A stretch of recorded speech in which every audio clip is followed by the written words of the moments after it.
always keep the land. Somebody always can.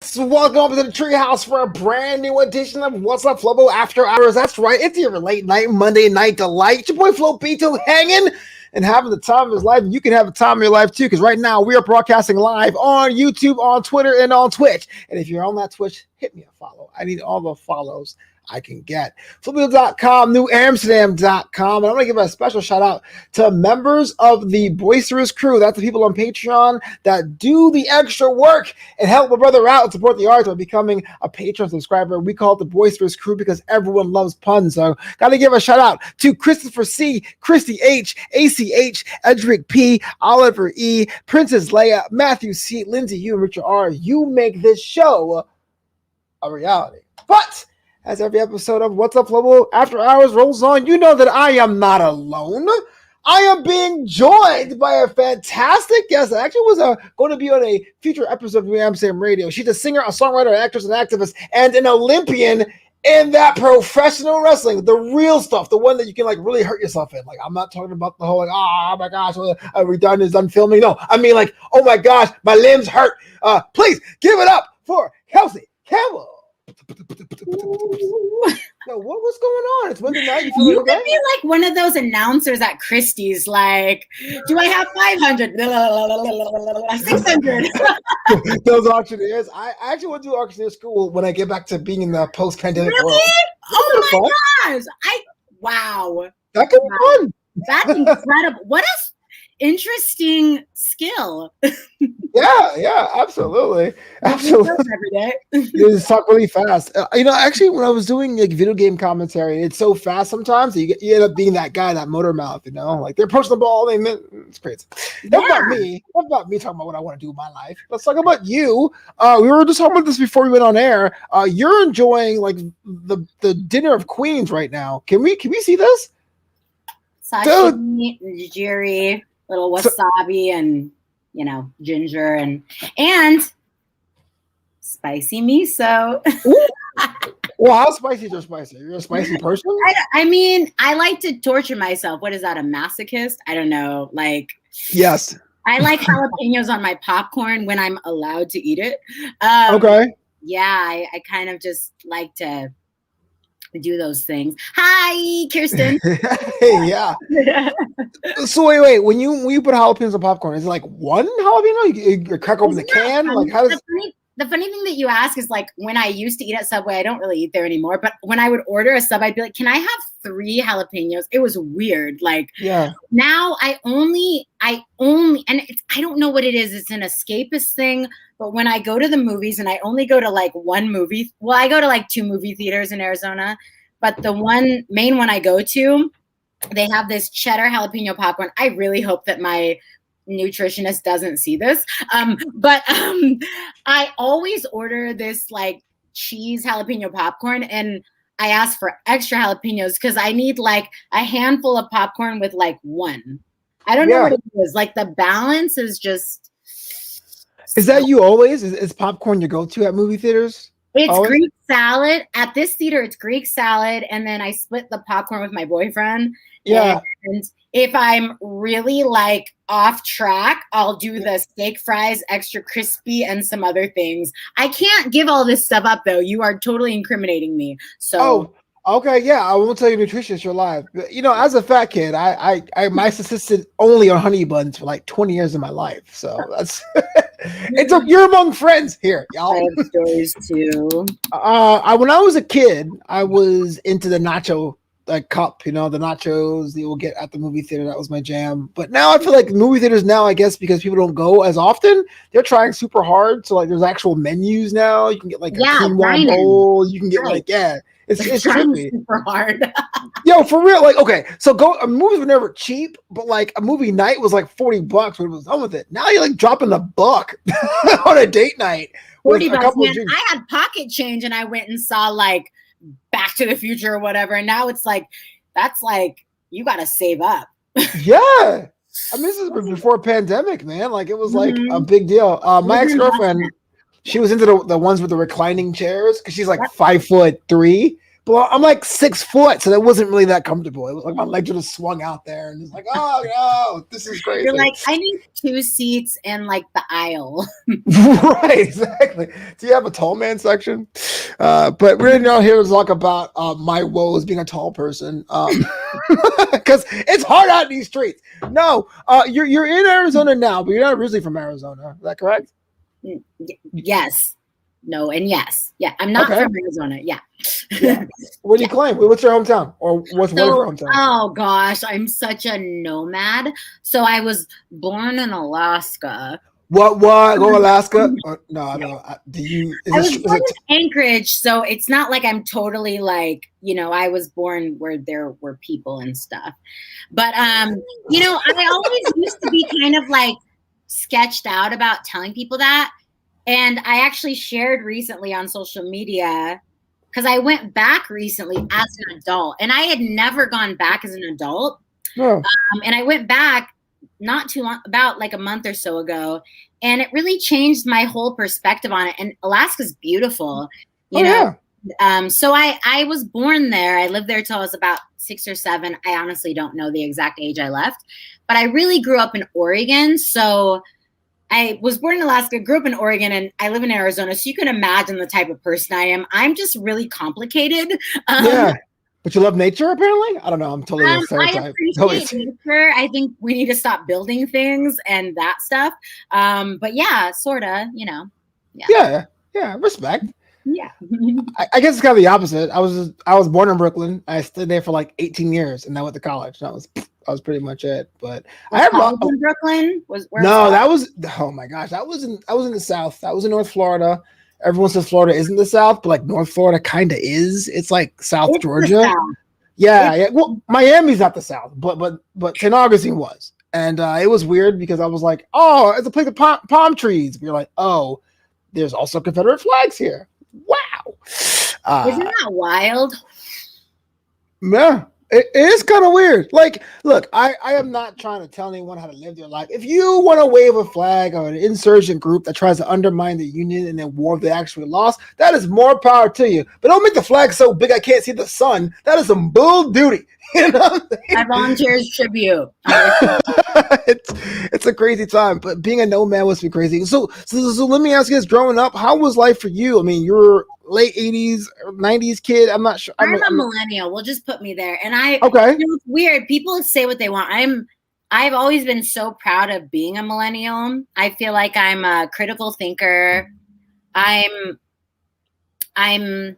informed, but I'm also cautious, and I question things. I grew up in the era where 99 cents was introduced, right? So I'm like, I don't trust anything. Like, I know this ain't real. That's a penny, okay? Yeah. And so, but I grew up, it wasn't like super, I'm not gonna say it was like, certainly people did grow up tougher than I did. And it's relative, right? And I'm not a person that's like, let's compare like horror stories. But I did not have a really awesome childhood. And I think part of it is the era, like growing up, no one talked about mental health when I was growing up. And a very immediate family member struggled with mental health in my life. And growing up, I was just like, this person's crazy. But there are words and there are true definitions to what I called crazy. And really, and I struggle with anxiety, and I do struggle with depression. And so but I never really even had the platform to talk about that until a few years ago. So, growing up, you kind of, and there was an absence of social media. There was an absence of smartphones, and I'm aging myself. So all you ageism people, like, screw you. But you just kind of, I personally, I just had to figure things out. We didn't have a lot of money, and partly a big part of that was because of this family member's mental health struggles. I lived on my own, before I graduated high school, and I just, you had to figure things out. I think and I think people that really have those types of struggles, that's not a platform. You don't lead with that. It's not like a badge of honor, right? It's like, hey, I was like homeless at one point. You know what I mean? That's not stuff that you like. And I say that because I've seen athletes that I'm acquainted with, and I've seen influencers that I'm acquainted with that like it's like a platform for them. And I'm like, man, it took me so many years to be comfortable with this. And maybe that's just me, but those were really trying times. But now I talk about it candidly, but that was many years of facing it, acknowledging it, recognizing it, the world changing the last 2 years, all of that rolled up into one ball of wokeness, I guess, whatever. And growing up in Oregon, generally Oregon is, I would say, a more accepting place to grow up, and I'm grateful for that. But yeah, I definitely had to figure some things out early on, and then pursuing athletics. I think if I hadn't pursued athletics, I most certainly, I don't even know where I would be now. It certainly created a platform and a life and many opportunities that it's hard to imagine my life right now if I hadn't pursued athletics. So yeah, I mean, that's a mixed bag. Yeah, it's a big bag and a half. And I think you and I are similar in some ways because we're literally the same age. Like, I'm not trying to be like, oh, you millennials. Like 85, literally? Yes. Yeah. My birthday is in June. By the way. Me too. What? I'm a Cancer though. It's fine. It's cool. I'm a Gemini, bro. Come on. I know. I mean, Gemini usually confuse me, but it's all right. But like, I understand because I think like I don't think I was poor growing up. But I think I was working class, right? And I always the difference is poor is like, yo, mom, are we eating today? As opposed to being like, yo, mom, we having rice and peas again today. That Caribbean household, like get peas and rice every day. Totally understand that. But like, just this. Walk me through your childhood though, like as far as like shows you love, bands you love, musicians you love, things you were in. Were you a Pog person? Were you into Pokemon cards? I mean, are you into like I don't know, was Harry Potter I think it's kind of our time. Yeah, why not? Were you into that as well? Repeat some of this. I'm gonna forget it, and I like to be thorough. Okay. So the first show I remember, so there's a couple of shows I remember as a child. The one that influenced me the most was Jem and the Holograms. I don't know if you remember that. Jem is excitement. Ooh, the Misfits had better songs. I don't know why they're the bad guys. What? Are you the Misfits were dope. They were dope. Oh my gosh. Okay, bro. Okay, hold on. I'm letting you know. They were dope. No. I mean, better step off. Okay? Yo, look, I'm just saying the songs are great. We're not better than Jem. I better. I get so defensive. They made a remake. This interview's over. They made it like a remake movie, and I was like so offended. Oh, and absolutely. I was reading the comments, and mostly it was offended people like me, but then there was a few people that were like, it was so great, and I'm like, y'all were producers on this movie. This is not real. This was not a good movie. It wasn't a bad movie. It just wasn't accurate. But that movie influenced me so much because, and I say this all the time, but the show was about this woman. It was a woman, first of all, which how many shows in the 80s and 90s did you have a female lead that was like superhuman? Like, you didn't have those. Are you kidding me? She-Ra, but She-Ra was definitely like a clone of He-Man. You know what I mean? Right? Like, them was original. It was like, yeah. And so, like, anytime you saw that, at least for me, being a minority of any kind, you latch onto it. And I really just like grasped the concept of this woman like going beyond her human limitations to do things that people couldn't imagine. And I just, and I say this all the time, creators, you have to have a little bit of crazy to be great. You do. And there's a spectrum, right? Because as you see, and as we've all seen, you have these established creators that are brilliant at making films and music and politicians and these creators, and then they're not good people, right? It's a spectrum. But then you have the other side where you have brilliant creators. And the thing we have in common is we have a little bit of crazy, and it just kind of, it's like, where do you end up on the spectrum, right? But Gem and the Holograms was such a huge influence on me. And I also watched Ninja Turtles growing up, obviously. What's your favorite turtle?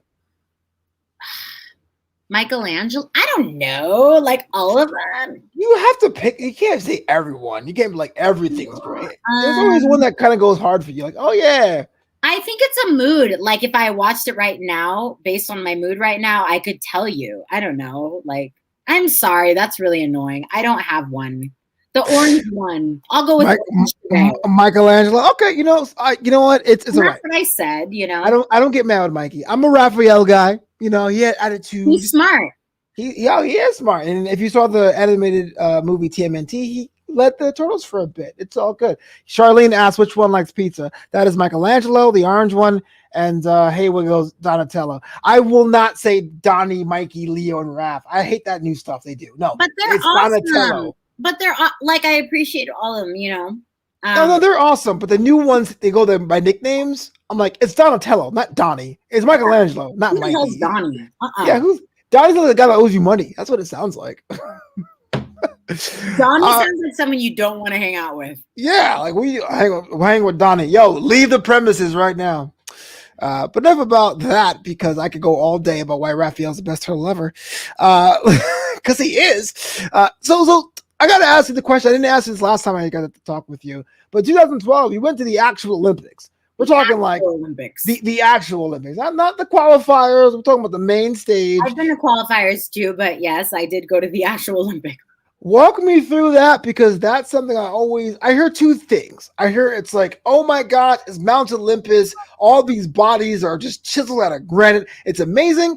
Or I've heard, oh, it's a slum of athletes just hanging out, eating McDonald's and hooking up. Like, I heard two different things about the Olympics. Both are true. And it just depends on who you ask, like all things. You know, for me, I had just a really interesting experience. But so like, I made the team as an underdog, right? I was not a favorite, like really. And, you know, looking back, I'm like, I wasn't a favorite, but like looking back on my training and my coaching. Yeah. And I still, literally, my main coach just reached out to me like today, because he was asking me about doing a camp. And when I look at the people that were coaching me, even my training partner, who is now a coach, and she's always been a hero to me, you know, it's like, why was I an underdog? I had all the right ingredients, right? Yeah. But so when I won Olympic trials, and just so everyone knows, winning Olympic trials in the U.S. does not mean you're going to the Olympics. You have to qualify your weight, your spot. Every sport is like that. You have to qualify your spot. It's much more complicated than people think. And when I made the team, it took me probably a solid 2 weeks to actually believe that it was real. I literally thought it was like Twilight Zone and I was going to wake up. I kid you not. It was the weirdest 2 weeks of my life. Yeah. I cried for like 2 days straight. And then every day I was like, it was like Black Mirror. Like, is this real? Like, yeah. Are there cameras? Like, I just didn't. And so it was a strange experience. And, you know, and at 2012, that was the third Olympics for women wrestling. So there was still some kinks. And I felt the brunt of some of that, if I'm being honest. Yeah. And that brunt, we've since corrected it as a NGB. Oh, hey, I see you. JLJ Media in the house. And so, so there was just all of that, and, you know, preparing for the Olympics. And then the coach that helped me get there didn't end up being my coach in London. He wasn't there. And those are things that that will be something that we probably can't discuss. Less to do with me and more to do with him. But so I go to the Olympics. I got a really severe injury to my collarbone, which you probably can't see it, but I have a scar right above this tattoo. Oh, yeah. And it was my collarbone. And I didn't even talk about it till years after London. But I will say the Olympics, yeah, there's this huge cafeteria and McDonald's is there. And of all the places you can eat, which there were many, McDonald's always had the longest line, 24 hours a day. It was open 24/7. And I remember a couple times being courted to quote unquote hook up, did not take it. And but some athletes, they're there and they're just so happy to be there. They don't care what happens. I don't know if they don't care, but it's like, yeah, you made it. Them being there is arriving. For me, I think for most Americans, the expectation is that if you make a team, you're going to medal. That's the expectation. In opening ceremonies, which was extremely long, like many hours in our opening ceremonies outfit, I met my idol, who has been my idol forever, Kobe Bryant. I literally probably peed my pants with the first. So I was with my mentor, teammate, training partner, Clarissa Chen.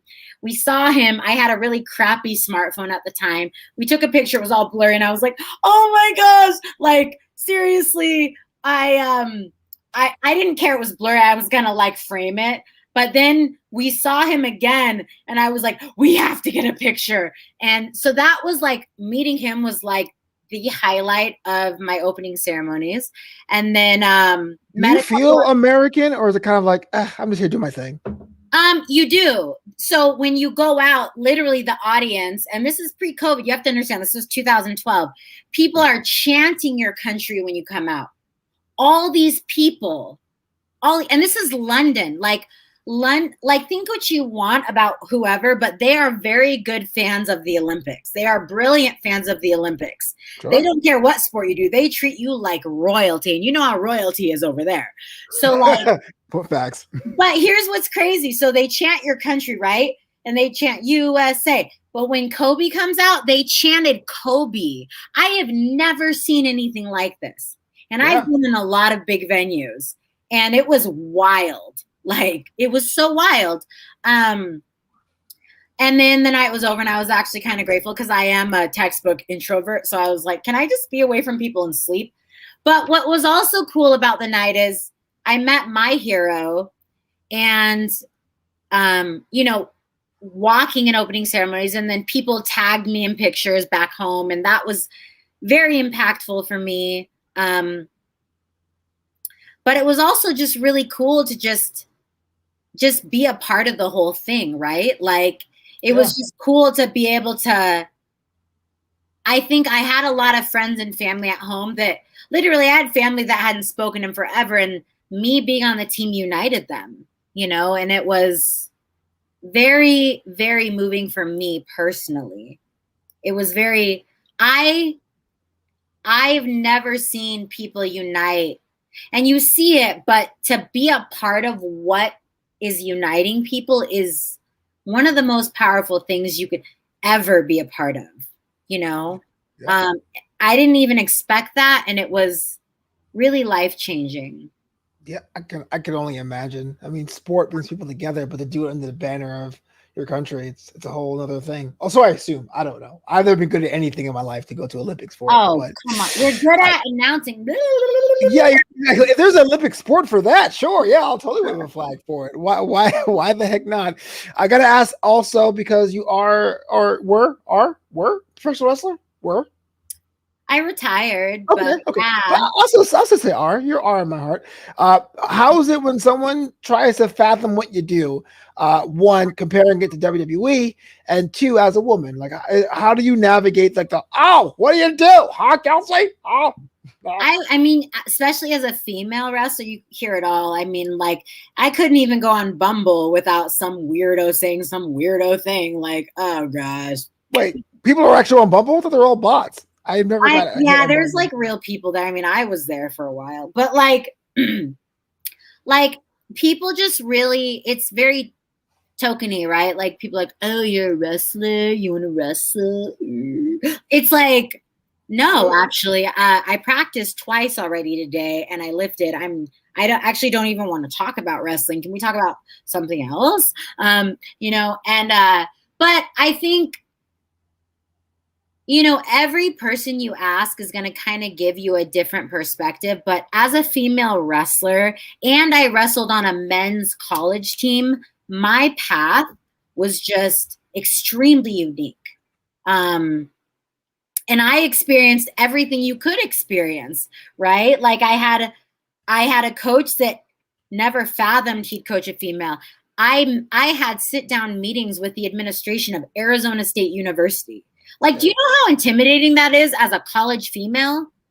And I'm walking on. It was like frightening. Like Don Baki, who I'm very close to, and he is incredible now, but I will never forget those first meetings. And I say that candidly because I respect him so much, and we are friends, and he's a great administrator, and he supports the ASU wrestling program so much. But I remember being a student athlete there, you know, and him questioning me like, why are you here? You know, because I was the first female there. And I remember my coach, Tom Ortiz, there came a point where he's like, you actually shouldn't even wrestle these guys because you might get hurt, you know, like, and then, you know, just like, it was just, you know, you're getting smashed every day by grown adult men, and you have this crazy offhand dream to maybe make the Olympic team.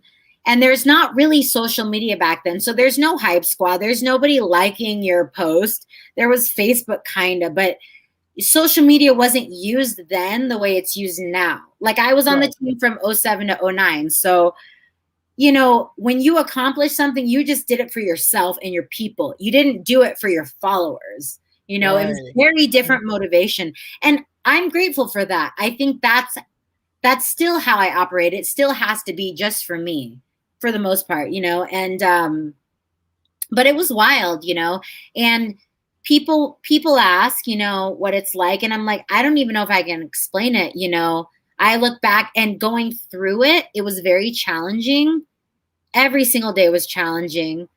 People are nice to you, but when you show up at the table, they don't necessarily want to share the table with you. You know what I mean? Like everyone says, oh yeah, equality and yada, yada, yada. But when you actually show up and you take a seat, it's like, it's different. Now those same people are my biggest fans, and it's fine. It is what it is. But, you know, there was no hoopla. There was no grand parade. There was no trending. There wasn't, I had a few interviews maybe, but there wasn't any of that. Like there was no recognition for that. And I'm fine with that, but it's not glamorous being the first at anything. There's nothing glamorous about it. I don't know. I mean, if you look historically, and even when I had those meetings with Baki and others, you know, I did my homework. I looked and I saw how many women have done this. How many women were the first to do whatever, right? And in every case that I saw, it wasn't glamorous. There was nothing celebratory about it, ever. Right. We look back and we're like, oh, that's so cool. But no one was saying it was so cool at the time. Right, right. And so it definitely influenced a lot of my perspective today. Wow. Look at that. That's I guess now that you mentioned it makes perfect sense. And man, how's that sushi going? Is it good? You still working on it? I'm intermittent fasting today. I'm hungry as hell. So I'm awesome. Over. But I want to talk to you about your music career. We talked about this a little bit on our other show, New Amsterdam Radio. Our episode's coming up in 2 weeks. If you want to hear more in depth about that, but just go through some of those jams, those hits, those Kelsey Campbell catalog. Doing it, I love it. I want to get more into the nitty-gritty of the process of it, though. We talked about the songwriting aspect, but like there has to be something peculiar about the process of releasing it, starting your own hype train, maybe using social media. Is it kind of like a thing where you're like, no, I'm going to release it kind of privately and see if it gets traction? What has been your approach to getting the word out about your music career? I mean, it's been like such a trial and error process, because when I put this on hold 20-ish years ago to pursue wrestling, the world was different. There was like a handful of ways to become a recording artist. there wasn't GarageBand. You had to pay to go to a studio. It was very expensive. There wasn't social media. So if you wanted people to hear you, radio stations had to care. MTV had to care. I mean, and then, America's Got Talent came out when I graduated high school. So there was that, which was a big deal. And everyone's like, would you ever do The Voice? And I'm like, I actually did that. I don't talk about it a lot because like back then that was like the only way. It wasn't just like one of many ways. It was the only way. So everybody did it. It wasn't like an obvious avenue. It was saturated, just like how everything is now. So revisiting it now as an adult, having done all these years in athletics and kind of having developed my sense of who I am, it's been interesting. I write my own music. A lot of my music that I bring into the studio now, the professional studio I go now, I did on my laptop in my kitchen. And as far as songwriting, I don't know, everyone's different, but for me, it's very organic. Songs just come to me and I just go with it. I don't force it ever. Even when someone gives me a beat to write music to, I can typically, something comes to my mind. And it really is a skill set that I have that I've had for as long as I can remember. And I always joke. Well, I don't joke, but I've shared with people like, this is how I started to believe in God. Like, this is how I got faith, is because I remember when I was very young, I can't even tell you the age, but very preteen, I remember a song just coming to me and I'm like, that just came to me. Yeah. Like someone just gave that to me. It was literally like, boop, there you go. That's yours. And like the talent, the gift, if you will. It's a gift, right? I didn't earn it. It was just given to me. Now you have to hone those gifts, right? You have to develop it and figure out, even vocally, like I've sung almost my whole life and I've had to develop that and other things too. But that's just a very natural process for me. The song that I plan on doing next for a music video is a song I wrote like a couple years ago. And it was in response to a very difficult time. I went through a really tough time and it just came to me, But the first music video I did, my dad was humming one day, like a year ago. And I was like, oh, and I got this idea in my head and I just wrote it. But I have other songs that like I wrote when I was literally like 13 years old and I didn't know what I was writing about. I mean, that's as organic as it gets, right? So I write it. And then, when I go into the studio, I just decide what I feel inspired by. I just, I'm not really thinking about, is this going to be a hit? Like, I don't really think that. Because some of the songs that my peers like aren't the songs that I would have imagined would be the ones, right? And so it's a balance between what feels right to you and what sounds right to them. And it's like a happy medium that you have to find. But I would say mostly what I bring into a professional studio that I'm like paying for, for the most part, I do what feels right to me. Yeah, actually, you got to do what's right to you. I know Charlie had a question I had myself. Do you write the lyrics first to get the beat, or does the beat inspired by you? But on top of that, besides what comes first, beat or lyrics, when you go into the studio, is it like, yo, these are my studio days, I got the stuff I've written, let's get to work? Or do you do song, studio? Usually it's song, then studio. Like when I was younger, growing up, like in high school, I'd write a song and I taught myself a little bit of piano and guitar, just a little, because it's easier to collaborate if you can play an instrument. And again, we didn't have social media back then, so it was just very different back then. We didn't have apps, right? You had to really just learn stuff. And I'd come in with my chords, and then I had a very, very limited budget. So the producer that I worked with in Oregon, where I grew up, we would do it in like 2 hours or 3 hours, and he would charge me a flat rate, and we would make a song. You can go on my YouTube and you can hear some of it. I mean, it's very thin, right?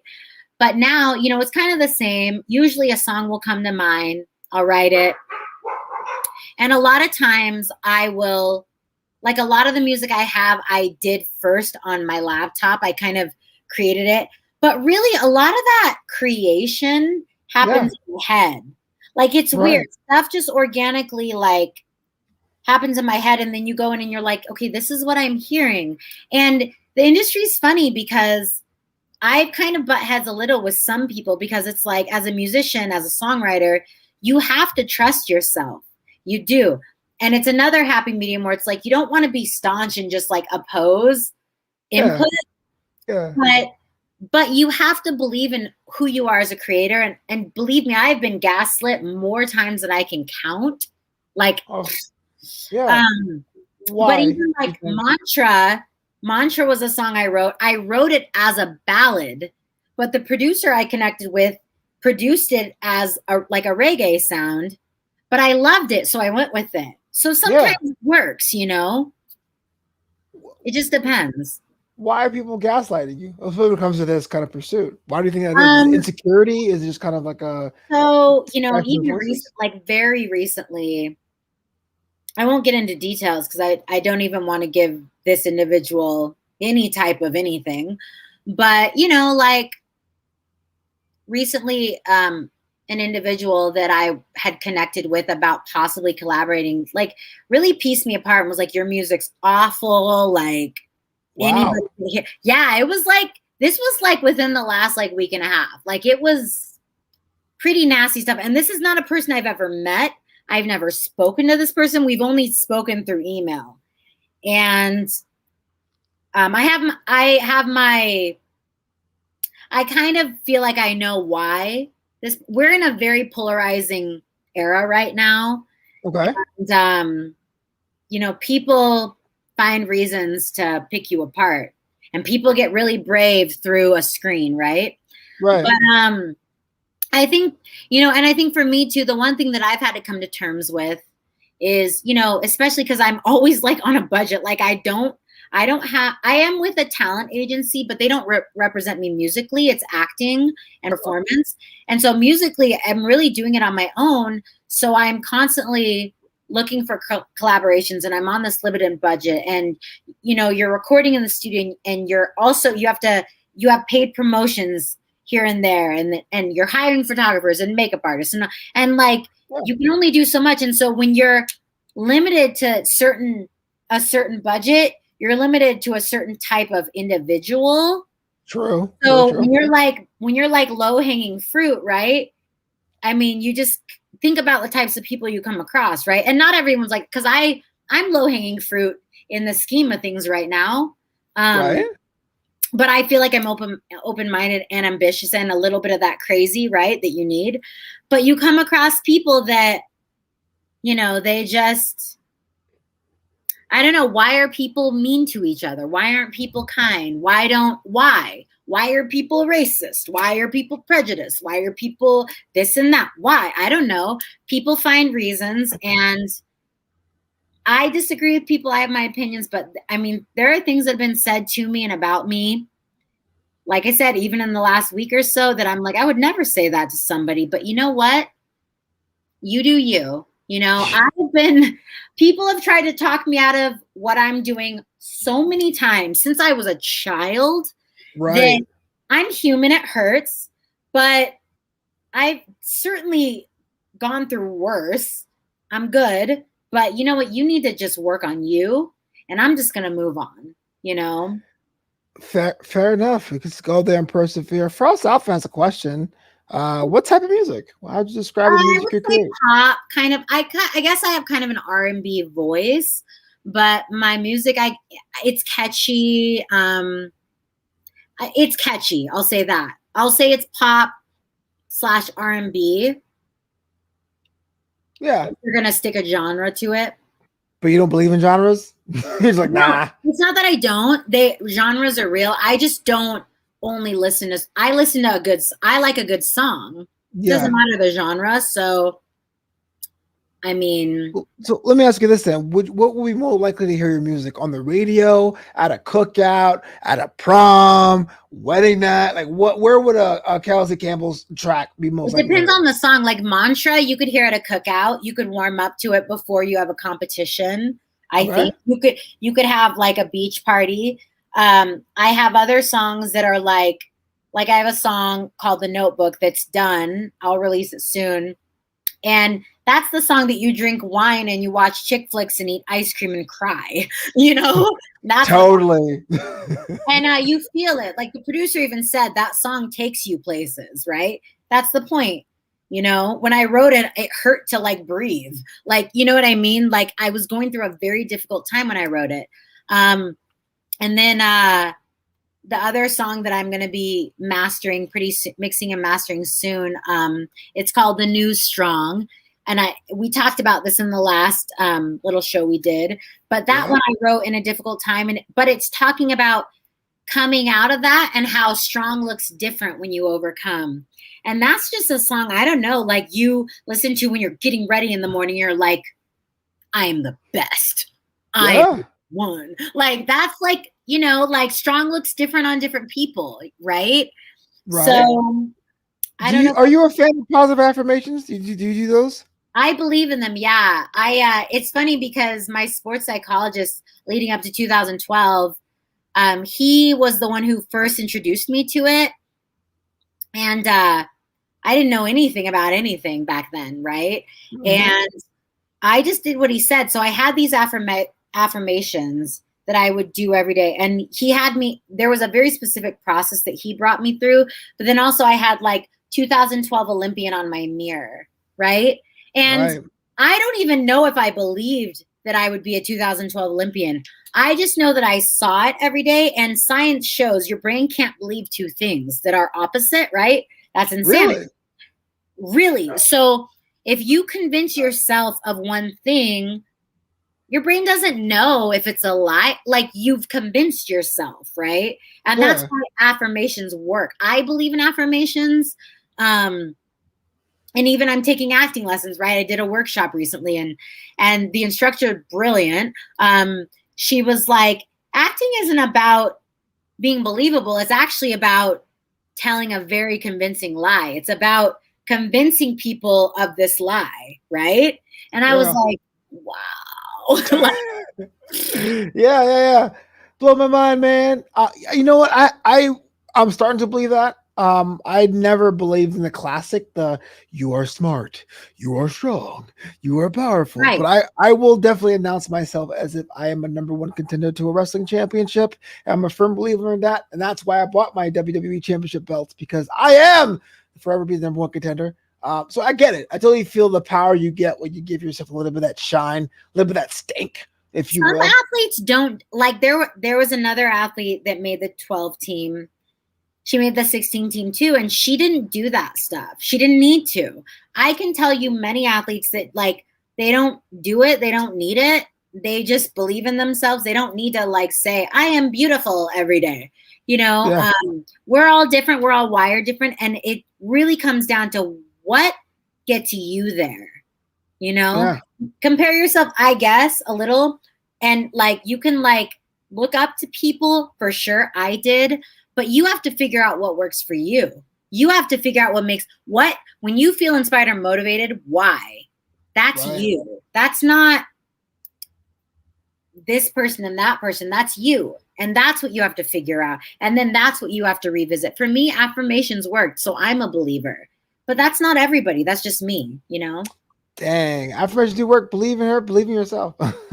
I respect that. No, I really am a fan of that. And I want to thank everyone who's piling in right now from all over the corners of the internet, on YouTube, on Twitter, on Twitch. This is Wassup Flobo After Hours. I'm hanging out with Kelsey Campbell, who is telling me how she does her music thing and juggles so much stuff. If you check her out on that Instagram, totally doing the workouts, totally eating right, totally making music, totally making things happen. And so if you have questions for her, let us know in the chat. But I got a question real quick. Yes. 2021, we talked about how your digital presence, people have pretty much surmised the kind of vibe you're giving off on that platforms. You can to go in more detail if you like. What are you planning on doing that more so this year? Getting involved in causes you care about, and how does it look like? Yeah, I think I'm not. Can you hear that? That's a boy. He's barking. He's in my backyard. I'm so sorry. That's your dog named Boy, correct? That's I heard. Oh yeah. Bark. Yeah. Anyways, I apologize for that if that's disturbing. Whatever. So I, I'm not forcing anything, and I think I'm just giving myself the freedom to just speak up when I feel inclined and inspired and moved. But I do think in the last year, so I've kind of found my voice, because here's the deal. Like, and I don't know if you can relate to this, but there's things I speak about now that growing up, I just felt silenced and misinterpreted so many times. And really, I didn't even feel like, where does a person like me even stand? Where is the platform that I speak on this?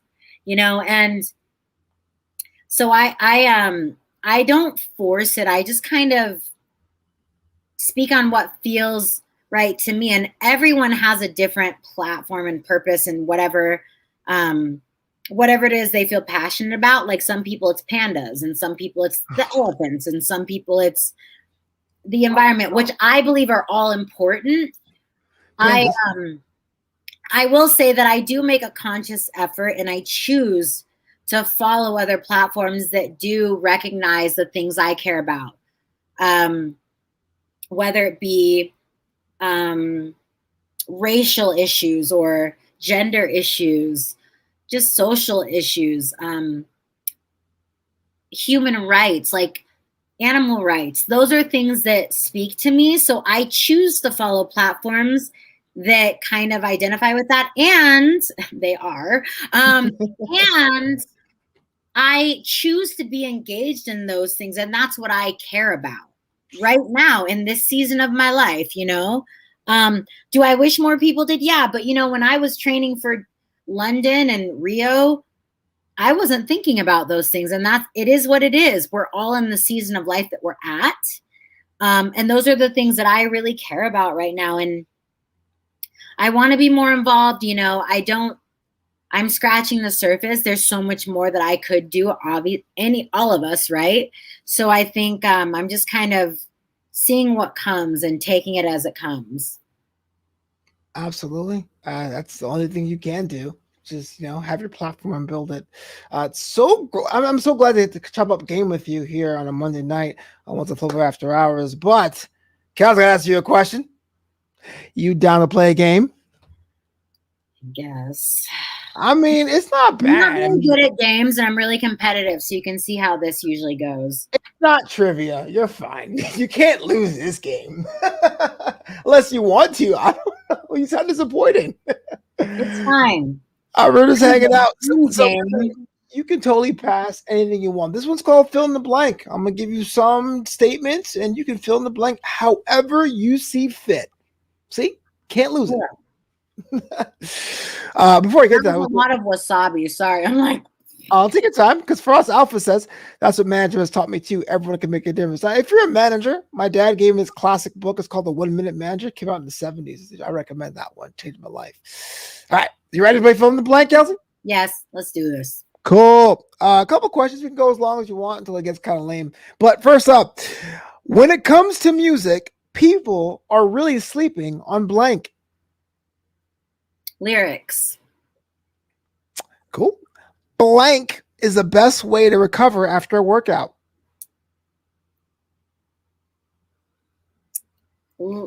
Aminos.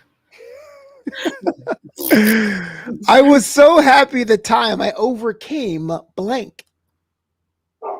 My opponent. Oh dang. I dumped them on their head, y'all. When somebody asks me, who do I root for? I typically say blank. I don't know. I root for the person that gets their hand raised. I always say everybody black. Hands down, blank is my favorite time of day.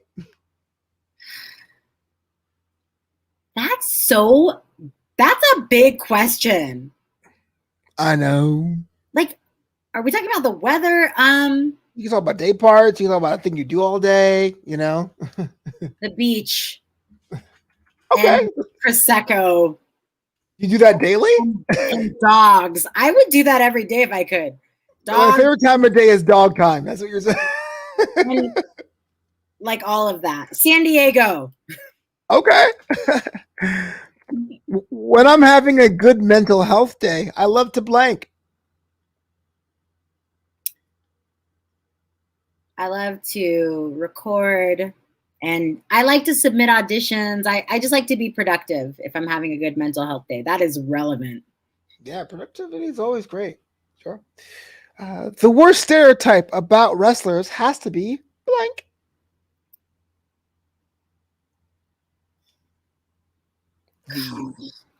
Oh wow, I'm sorry that I roll. the triggering. I'm so sorry. That we all just joined so that we could wrestle a cute boy. That's a stereotype? I had no idea. Yeah, it's Yellow people are so unfair. That our motives are wrong. Wow, you people are so savage to wrestlers, yo. I mean, they can dump you in your head. Come on. Yeah. I don't do junk food, but when I want to go a little crazy, I get me some blank. Gummy candy, like gummy bears, Haribo. Oh, gummy bears? I'm actually more of a sour bright callers myself, but that's because I'm a fat kid. Respect. Lifesaver gummies are good too. Yes, that's what I'm talking about. That's a meal. That's good stuff. And finally, I don't really claim Arizona, but when you're here, you should try blank. Go on the lake, even though they're all man-made. Oh, they are? Oh, maybe No, they're not. magic. I mean, it's not. It doesn't feel organic here. Everything feels like manufactured a little bit. It doesn't feel like nature just created it. It all feels like, oh, they dug this hole and filled it with water. But yeah, getting on the lake and getting on water is like magical here. That's the most depressing theme park. We'll just build something here. Okay. well, I mean, that was it. I mean, that wasn't too hard. It wasn't too painful, was it? It wasn't bad at all. See, I have one more question for you though before we get out of here. 2021, it's May almost. The year is flying by. Anything else you want to get in there before we hit the 2022? Just listen to my music and be encouraged by it, because the songs I put out there, I wrote to help my own heart, and I just hope that that other people can be comforted by the stuff out there, because that's what it's meant for. Absolutely. And if someone wants to check out your music now, how can they hit you up for that? I have a link on my Instagram. It's Disco Kid. And it shows my most recent link, but I'm on everything. I'm on SoundCloud. I have a YouTube channel. Like, I definitely have stuff out there. I'm not very hard to find. Yeah. So just follow my name. You'll find it. So Kelsey Campbell on Twitter, you speak your mind. You have your music on that YouTube and that Spotify and that iTunes. I mean, you do a whole lot. All of it. Is there any other slashes you want to add on? Like, you want to juggle or paraglide or? Jeez. I mean, I'm getting into acting too, so I don't know. Just send me good vibes, because I perform kind of naturally, but I'm very untrained. So it's been a big learning curve as an adult. Yeah. So it's been fun. I did my first feature film recently. I can't talk about it because we signed a contract, but it was like super exciting. And I'm just learning a lot, and just it's a cool time in my life, but challenging. So just send good vibes. That's all I can ask for. Send good vibes. Wait, what are your handles again before we get out of here? What's your handles? Most of them are I am Kelsey Campbell, and then Twitter is WorldChanger55. Okay. That was my London weight class, 55 kilos. So. Oh, okay. Yeah. She out here grinding, bro. That's all about. Man. That's all it's about. But everything else is like I am Kelsey Campbell. Like, literally, my website, Facebook is Kelsey Campbell. My Instagram, all of it. SoundCloud, all of it.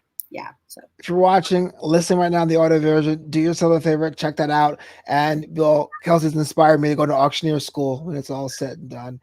This has been What's Up Flobo After Hours, your Monday night delight, every Monday live 10 p.m. Pacific on YouTube, Twitter, Facebook, and Twitch. Hit me up at Flobo Boyce or at flowbeatles.com, part of the new Amsterdam Entertainment Network, KNEW, Amsterdam.com. Before we get out of here, Kelsey Campbell, one final question. What is your piece of advice for anyone watching right now? don't get talked out of your dreams. Ever. Damn. Drop that mic. Yeah, this is What's Up Flobo After Hours, and After Hours are... The baddest in the land.